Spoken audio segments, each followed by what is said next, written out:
What's up, everybody out there? How you doing? Welcome back to another episode of Peppy's Point of View.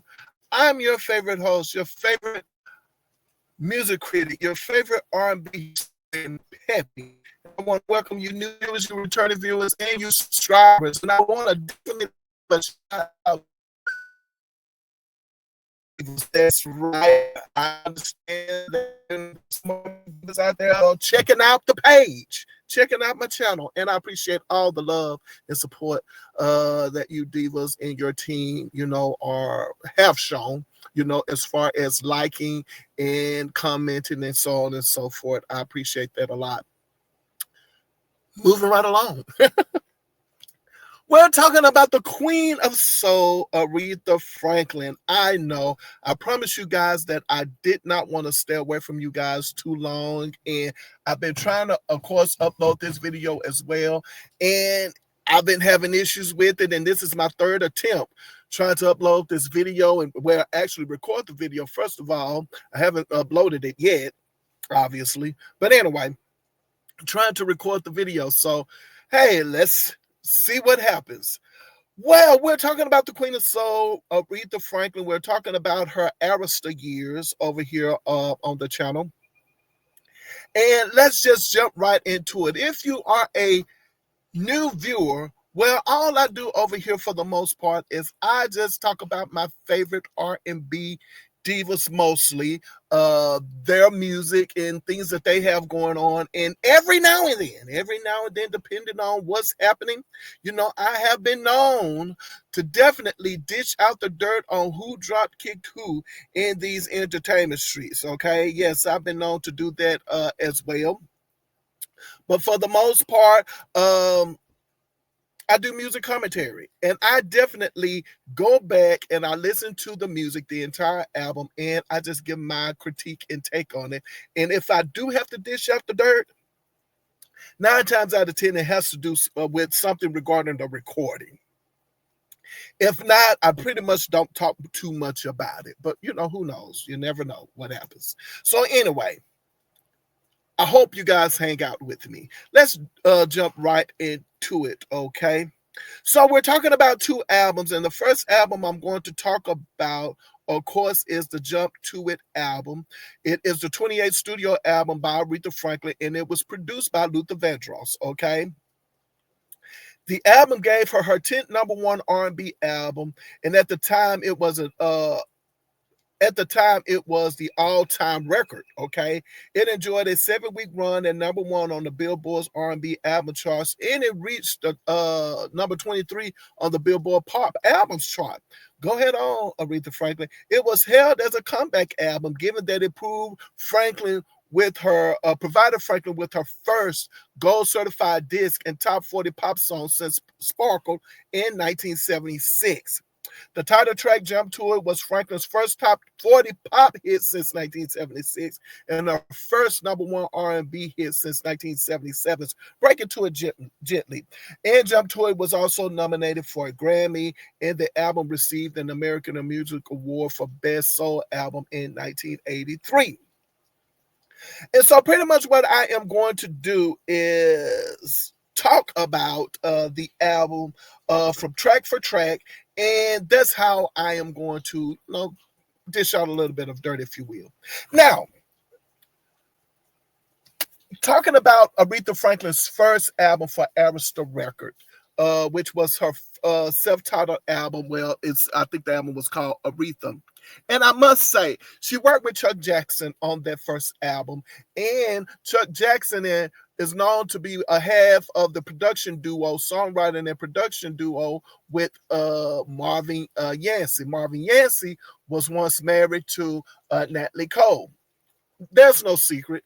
Natalie Cole was definitely,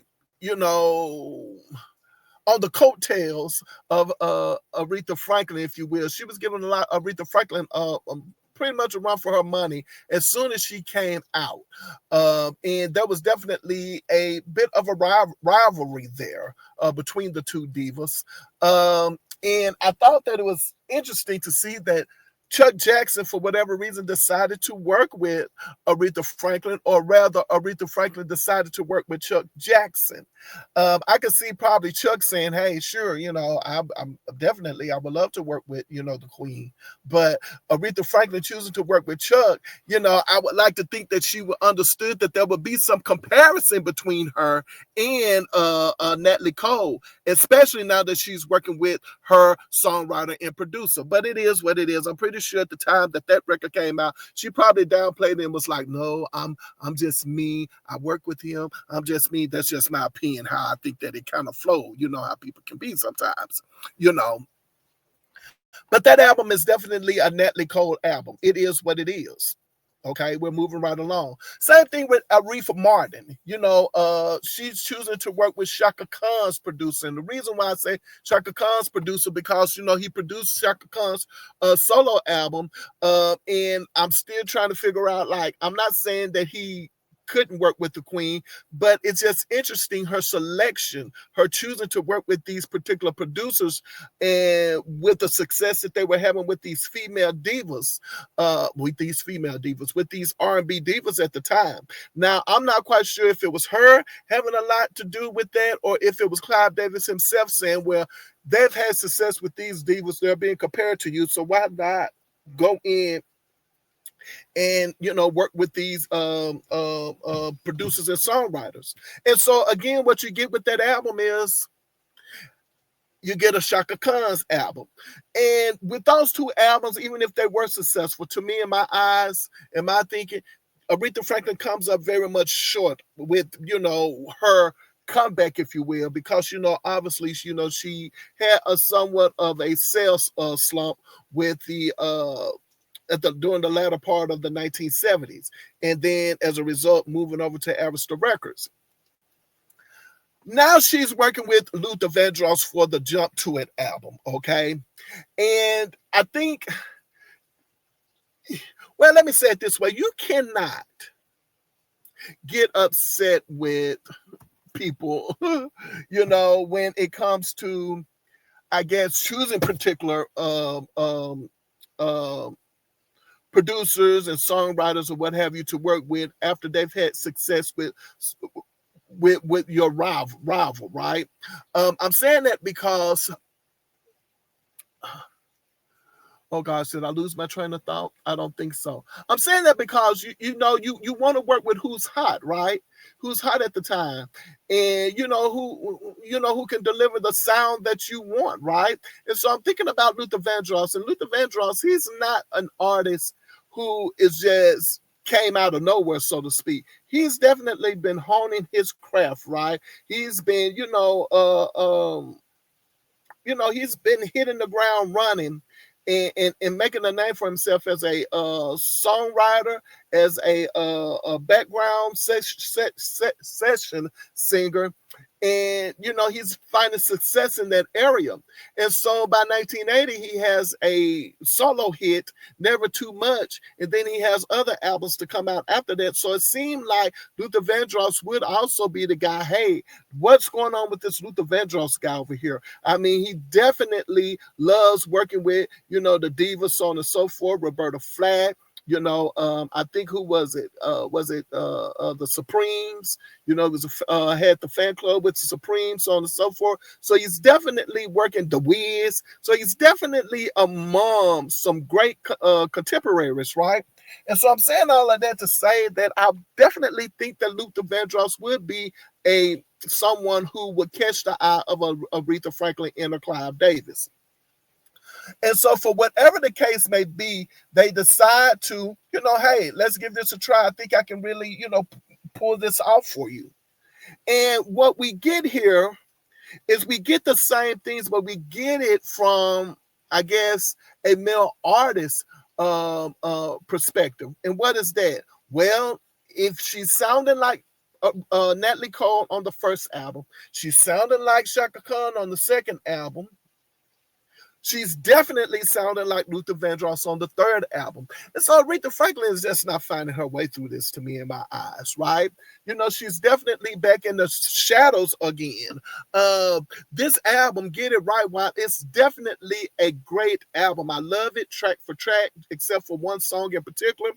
But this album is not, it's not the album for Aretha. This is just another Luther Vandross album. And I think that that's a good place for me to stop right now and just talk about some of the things, the hits and the misses of this album, okay? And as I said, it's just another Luther Vandross album. So when you get to jump to it, if I listen to the album in the right order, when you get to jump to it, I love it. It is definitely a hit song. I love the background vocals. There are Luther Vandross's background vocals are always on point. The song, as I said, is hip, it's groovy.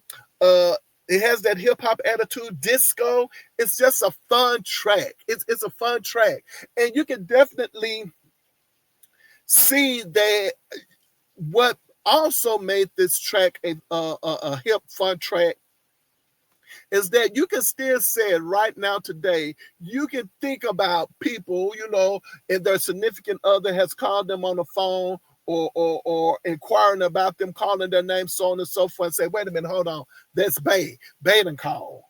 You know what I'm saying? That's Bay. You got to hold on, Bay done call, right? I got to jump to it. You think about it right now. People do that still today. So when my baby calls, I got to jump to it, right? I got to stop doing what I'm doing. My baby gets all my attention. So if you think about it, it's just a real good song, for the culture, if you will. You can see people, probably, having conversation and basically saying, you know what, hey, I got to jump to it. He's calling, he's pulling up, I got to jump to it, right? So that's the part that I love about it as well. But as I said before, to hear this song and then to think that there was some actual tension between Luther and Aretha during their recording, it goes like, what happened? Because, and I know it's not for this album, it's the Get It Right album, but you wonder what happened that there's actually some tension, because to me right now, it seemed like Aretha Franklin understands the assignment, right? She understands exactly what it is that Luther Vandross is definitely trying to pull out of her. Or did for this album, Luther Vandross just allowed Aretha Franklin to sing it the way she wanted to sing these songs. Who knows? But it definitely works well here. The next single, or song rather, Love Me Right. Luther's vocals are definitely front and center, and this does sound like a familiar tune. As I said before, Luther Vandross, this is definitely a Luther Vandross's album. Aretha Franklin might not like me saying this, but she could have definitely been one of Luther Vandross's background singers. I'm pretty sure she probably would cringe to hear me say, me, a background singer for Luther Vandross? But this here is definitely not a diss to Aretha Franklin to say that she blends in well as a black background singer for Luther Vandross. As I said, she definitely compliments on these singers on this album, and I'm pretty sure Sissy, Houston, Tawatha, AG, and all of the ladies that he was working with at the time, they understood their assignment as well, and it just seemed like everyone is having fun. And what I like about this right now is that even though Aretha Franklin is singing, she's not trying to out-sing anyone in particular, not even trying to out-sing herself. Like, she's singing this song, this album, and the tracks on this album in a style and in a way that Luther Vandross would have sung the album, sung the song if he was recording the album himself. So as I said again, this is definitely not a diss to Aretha Franklin. If She Don't Want Your Love, this is definitely on repeat.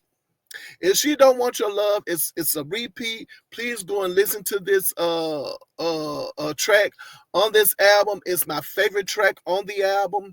Listen to it. That's all I got to say. It's on repeat. This Is For Real.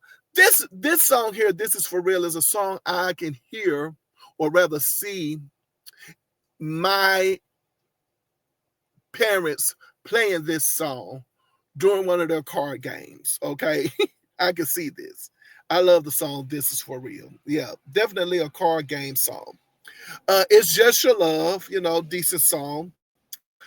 I want to make it up to you. It's definitely a repeat, is what I would call my red light special song. Definitely a repeat. It's Your Thing. No, it's enough for me. It's just what it is. We're gonna move on from her version of the Isley Brothers. It's Your Thing.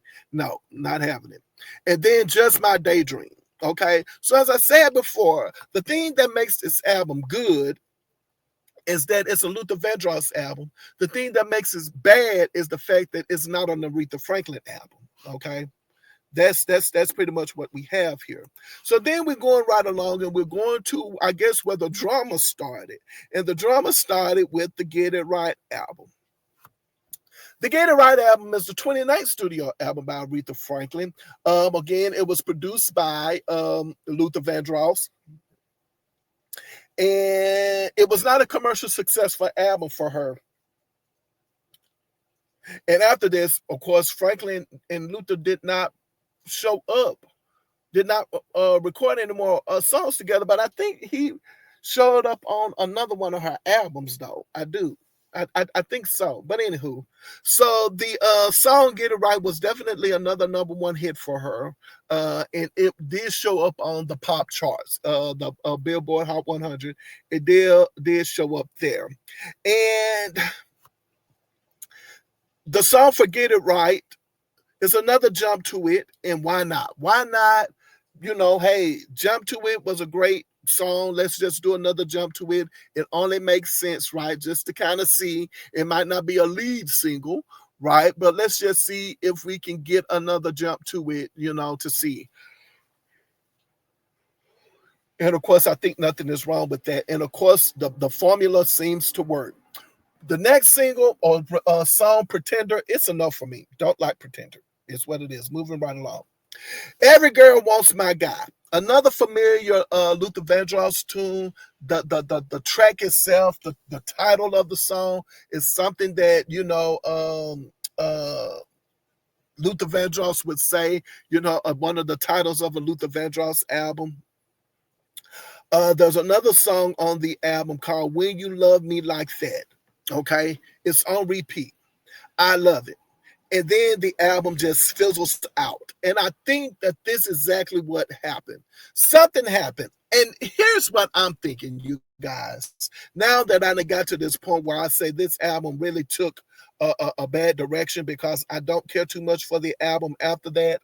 And the only thing that I can think of is that these two had a great run with that first album, Jump to It. They did. Okay, Aretha Franklin is back center stage. She's at number one, on the R&B charts. The album is a top 40, album for her. She's got a Grammy Award nomination again, a Grammy Award nomination. She has an American Music Award. Like, this album really it did it for her and what it was supposed to do, regardless if it is another Luther Vandross album. And I'm thinking in my head, the two of these divas clash. A diva clash with a divo, and a divo clash with a diva. I think that that's just pretty much what ends up happening, because Luther Vandross is also having his success as well.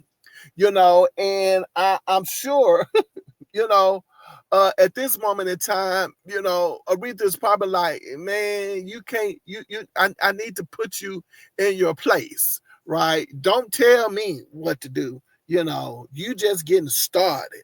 I got years in this thing, man. You know what I'm saying? You don't tell me how to sing,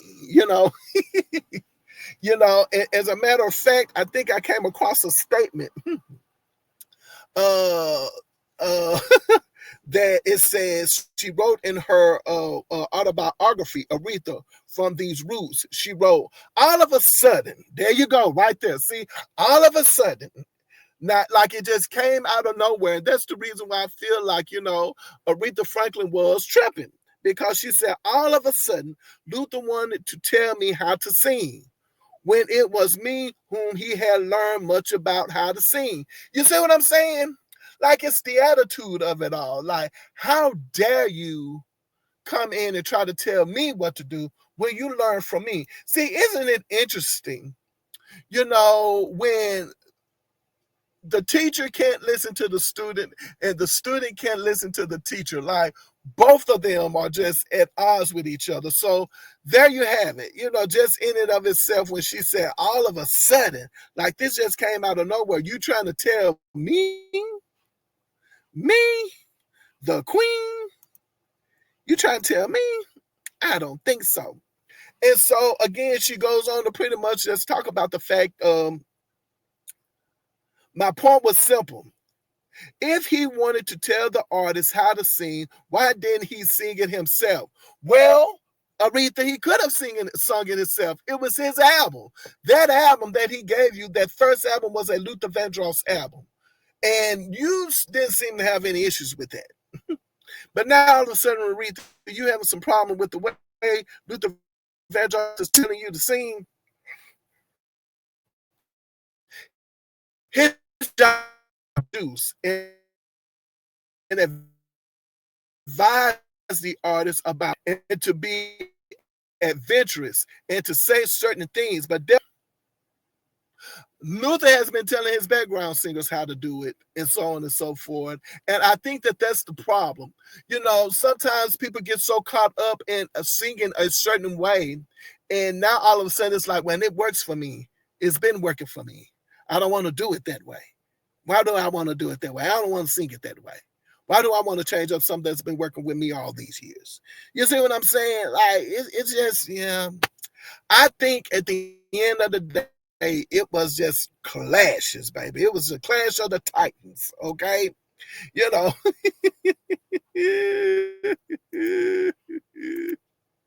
But it is what it is. Let me stop while I'm ahead, because it looked like my computer is about to try to shut down on me, and I'm pretty much at the end of my commentary. And oh gosh, see, there you go. I just saw a flash. And there it goes. It's probably trying to cut off for me already. Well, anyway, ladies and gentlemen, if you made it this far into my commentary, I think that it's only appropriate for me to ask you guys to hit the like button, the subscribe button, the share button, and all of that stuff. Hang out with me for a while. And remember, my motto over here is very simple. Put your behind where your heart desires to be, ladies and gentlemen. Don't forget to do that. Love on yourself and do the things that brings you joy and love and laughter and fun and all of that stuff. If it ain't hurting you or no one else, hey, put your behind where your heart desires to be. And remember, whenever I leave my mother's presence, she always says to me, she says, baby, remember, I love you, but God loves you best. I look forward to seeing you guys next video. And until then, you should know what to do by now. Take care of yourselves. I know I will be. All right. Talk to you later.